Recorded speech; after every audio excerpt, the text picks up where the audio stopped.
Welcome to Oakwood Estates, the kind of neighborhood dreams are made of.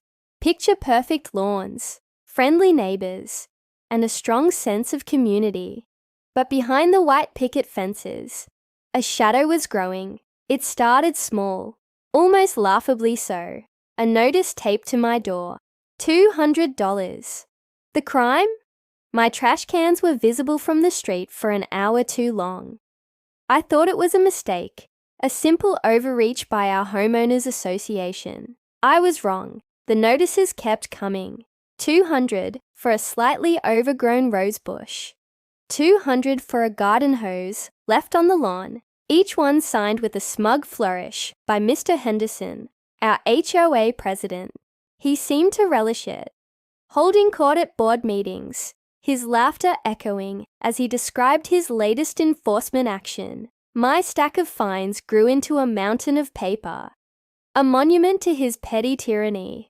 I saw my savings dwindle, my frustration boiling over. This wasn't about community rules anymore. It was a personal vendetta.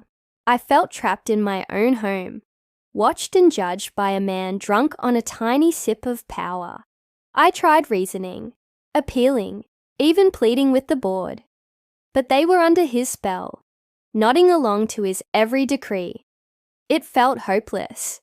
Then, one quiet Tuesday morning, a different kind of vehicle pulled up to my curb. Not the HOA patrol, but a sheriff's car. Sheriff Miller stepped out, a calm but determined look on his face. He said he'd received an anonymous tip about financial irregularities within the Oakwood Estates HOA. Suddenly, a sliver of hope cut through the despair. The investigation was swift and stunning. Sheriff Miller, armed with a warrant, walked straight into the next HOA meeting. The sheriff didn't just ask questions. He presented evidence, secret ledgers detailing embezzled funds, audio recordings of Henderson bragging about shaking down residents for personal gain.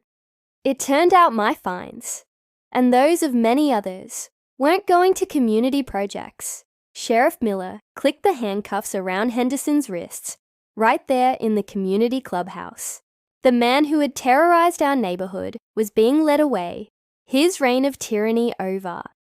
As the patrol car pulled away, a wave of relief washed over me. Neighbors stepped out of their homes, not with anger, but with a shared sense of liberation. Justice, it turned out, could find its way even to the quietest suburban streets.